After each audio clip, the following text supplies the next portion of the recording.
তেহট্টে শিশুর দেহ উদ্ধারের তুলকালাম। প্রতিবেশীর বিরুদ্ধে খুনের অভিযোগ। অভিযুক্তের বাড়িতে হামলা, মারধরে মূল অভিযুক্ত উৎপল মণ্ডল এবং তার স্ত্রী সোমা মণ্ডলের মৃত্যু হয়। গুরুতর আহত নিহতের বড় ছেলের স্ত্রী নিশা মণ্ডল। গতকাল থেকে নিখোঁজ ছিলেন তৃতীয় শ্রেণীর ছাত্র।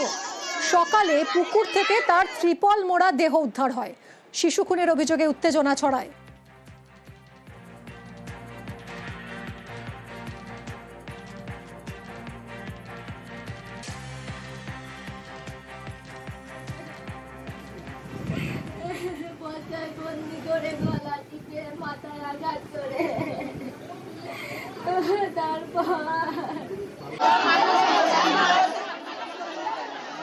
ছেলে আমার খেয়ে দিয়ে ঘুমাতে যাবে, আমি ডাকলাম, পায়খানায় গিয়েছিল। আমি বললাম তুই আয়, আমি তোকে ঘুম পাড়াবো। তার একটু বাদে গিয়ে দেখে আমার ছেলে পায়খানা হয়ে গেছে, দরজা দিয়ে কোথায় চলে গেছে। সবাইকে শুধাতে গেলাম, সবাই বাড়িতে আছে, শুধু আমার ছেলে ছিল। আগের বার বলে কাদের কিডন্যাপ করেছিল, তখন যখন সবাই মিলে ওকে চেপে ধরে তখন বলে শিকার খায় আমার ছেলেকে মেরে বস্তায় পুড়ে। কালকে মোটামুটি আনুমানিক 2:30 নাগাদ আমার ছেলে পায়খানায় যায়। 5 থেকে 7 মিনিট পরে বাথরুমে এসে দেখে ছেলে নেই।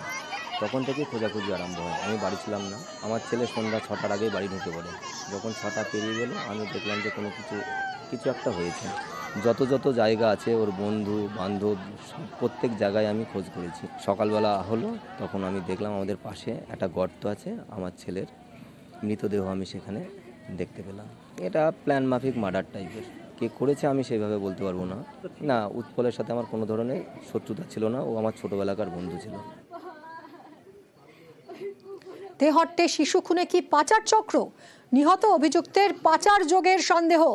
আগেও শিশু অপহরণের অভিযোগ। উৎপলের গতিবিধিতে সন্দেহ হয় স্থানীয়দের। আর এবার পাচারে বাধা পেয়েই খুন বলে দাবি। ফার্স্ট সকালবেলায় এই পিছনটা খুঁজতে আসলাম। গতকাল তো খুঁজতে গিয়ে দেখি ওখানে চিলমিলির উপরে কঞ্চি দিয়ে চাপা দেয়া আছে। চিলমিলিটা যখনই সরায় তখনই বাচ্চাটার মাথাটা দেখা যায়। তুলে দেখি মোরা মাথায় কাটা আছে, এই সোজা করে নাক দিয়ে রক্ত বেরিয়েছি, চোখের এক সাইড দিয়ে রক্ত বেরিয়েছি। দেখে তো মনে হচ্ছে যে মার্ডার করা। ওনার বিরুদ্ধে অভিযোগের কারণ হচ্ছে উনি একবার স্কুলে করা ছেলেকে নিয়ে পলাশি চলে যায়, যত সম্ভব পাচার করা কোনো একটা কারণের জন্য। যত সম্ভব তো ওইটাই, যখন পাচার করতে পারেনি তখনই ওনাকে মেরে ফেলে দেওয়া হয়েছে। 1 বছর হতে চললো, 3টে বাচ্চা টোটো করে পলাশি নিয়ে যাচ্ছিল। তারপর ওখানে বাচ্চারা বুঝতে পেরে কান্নাকাটি শুরু করে। তারপর ওখানকার স্থানীয় মানুষ জিজ্ঞাসাবাদ করে, ও তখন পালিয়ে যায়। বাচ্চাগুলো এভাবে উদ্ধার হয়। তো ওকে পুলিশ অ্যারেস্ট করেছিল। তারপরে শুনেছিলাম ওর মামা নাকি বলেছিল যে পাগল ম্যাড হয়ে গেছে, ওকে আপনারা ছেড়ে দেন। তারপরে এরকম ছেড়ে দিয়েছিল। নিকটে এই বাড়ির পাশে ওদের বাড়ি, বাচ্চাটা পাওয়া গেছে, ওদের বাড়িতে ছিল, ওদেরই পুকুর। শিশুর দেহ উদ্ধারে অস্বাভাবিক মৃত্যুর মামলায় তদন্ত। একই সঙ্গে গণপিটুনির ঘটনায় 200 জনের বিরুদ্ধে শতপ্রণোদিত মামলা দায়ের। নিহতের পাচার যোগের তদন্ত শুরু করেছে পুলিশ। পোস্টমর্টেম যেখানের মধ্যে হবে, সমস্ত ভিডিওগ্রাফি রেখে ম্যাজিস্ট্রেটের উপস্থিতিতে আমরা পোস্টমর্টেম করাবো। আর সেখানের মধ্যে আমরা আপনারা দেখতে পাচ্ছেন যে পিওটাকেও আমরা সেখানের মধ্যে ঘিরে রেখেছি, কর্ডন করে রেখেছি, সিসিটিভি লাগানো হয়েছে। আমাদের পুলিশ কুকুরের জন্য আমরা রিকুইজিশন দিয়েছি। তো আশা করছি খুব তাড়াতাড়ির মধ্যে সেখানে আসবে এবং পরবর্তীকালে এফএসএল টিমও সেখানের মধ্যে এসে সেখানের মধ্যে এটা করবে। আমরা এইটুকুর মধ্যেই পেয়েছি, কিন্তু সাবসিকুয়েন্টলি সমস্ত জিনিস আমরা খতিয়ে দেখছি, তদন্ত শুরু হয়েছে, কাউকে ছাড়া হবে না। কতটা বিকৃত মানসিকতার হলে শিশুকে খুন করা যায়? কোন পরিস্থিতিতে আক্রোশ থেকে পিটিয়ে মারা যায়? মানসিক সেই অবস্থার ব্যাখ্যা করেছেন মনোরোগ বিশেষজ্ঞ সব্যসাচী মিত্র।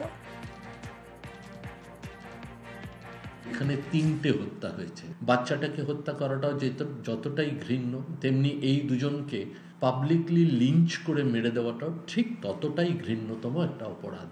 একজনের মনে ক্রোধ থাকলে সে হয়তো এতটা নৃশংস হতে পারে না। যখন অনেকের জমায়েত হয় তখন সবার ক্রোধটা সম্মিলিত হয় এবং সবার ক্রিমিনাল অ্যাক্টের রেসপন্সিবিলিটি মানুষ গ্রুপ সাইকোলজিতে ভাবতে থাকে অনেকে মিলে যদি কাজটা করে তাহলে সবাই নিজেকে অতটা আর গিল্টি ফিল করে না।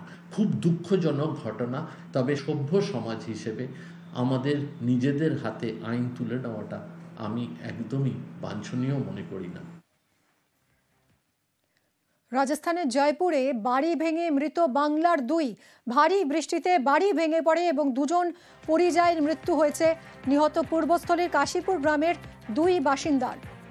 ধ্বংসস্তূপ থেকে আরও 4 জনকে জীবিত উদ্ধার করা হয়েছে। বাড়ি ভেঙে মৃত প্রভাত বাগদি, পিউ বাগদি। প্রভাতের 5 বছরের শিশুকন্যা পিউ বাগদি। বাড়িতে পূর্ব বর্ধমানের গয়না কারিগরদের বাস ছিল। মৃতের সংখ্যা আরও বাড়তে পারে বলে আশঙ্কা প্রশাসনের। জয়পুরে উদ্ধার কাজে রাজ্য বিপর্যয় মোকাবিলা দল। নবকুমার আমাদের প্রতিনিধির সঙ্গে কথা বলবো। নবকুমার, অত্যন্ত দুর্ভাগ্যজনক ঘটনা, দুঃখজনক ঘটনা, 2 জনের মৃত্যুর খবর পাওয়া যাচ্ছে। একদমই তাই মিমি, বিষয়টা দেখো, এইখানে যে পূর্বস্থলীর ঝাউ যে ডাঙ্গা, যেখান থেকে প্রচুর পরিমাণে পরিযায়ী শ্রমিকরা, তারা ওখানে প্রায় ওই গ্রাম থেকে 250 জনের মতন জানা যাচ্ছে যে ওই অঞ্চলে এলাকাতে গিয়েছে সোনার কাজের জন্য।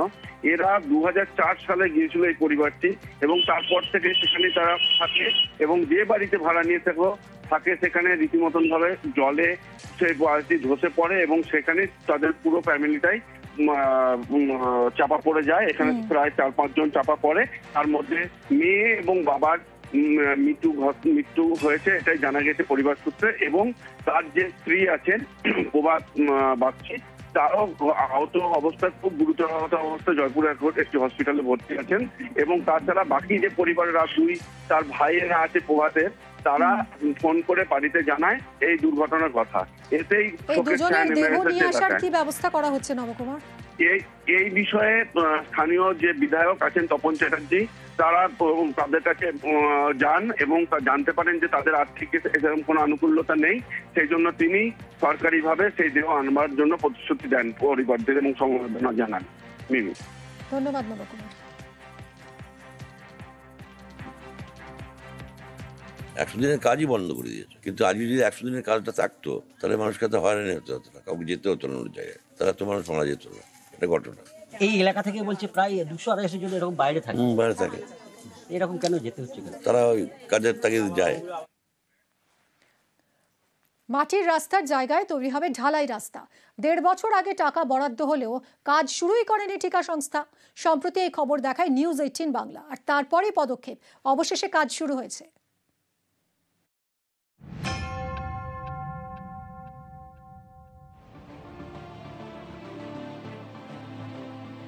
মাটির রাস্তা, বৃষ্টি হলেই কাদায় কাদা। এখানে ঢালাই রাস্তা তৈরি হওয়ার কথা, এর জন্য রাজ্য সরকার টাকাও বরাদ্দ করে। তারপরে 1.5 বছর কেটে গিয়েছে, কিন্তু পশ্চিম মেদিনীপুরের পিংলায় রাস্তার কাজ শুরুই করেনি ঠিকা সংস্থা। এর জেরে বাসিন্দাদের ভোগান্তি। সম্প্রতি এই খবর দেখায় নিউজ 18 বাংলা। খবরের পরেই পদক্ষেপ। অবশেষে রাস্তা তৈরির কাজ শুরু করে দিল ঠিকা সংস্থা।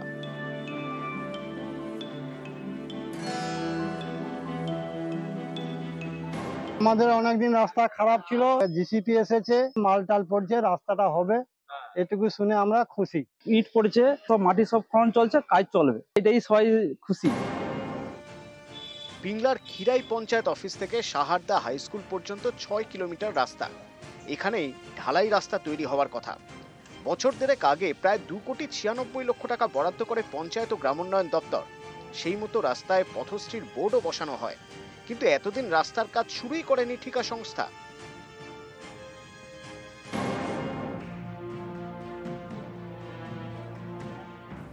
নিউজ 18 বাংলায় এই খবর দেখানোর পরেই পদক্ষেপ। মাস শুরু হতেই রাস্তা তৈরির কাজ শুরু। সাইডে গাছ থাকার জন্য একটু টাইম লেগেছে। পিএইচই রাস্তা করার পাইপলাইন করতে গিয়ে সমস্যা হয়েছে, একটা বোর্ড টাঙিয়ে দিতে যাতে কোনো মেশিন ট্রলি না চলে এবং কোনো রকম বড় গাড়ি যাতে না ঢোকে। পশ্চিম মেদিনীপুর থেকে দিগ্বিজয় মাহালি, নিউজ 18 বাংলা।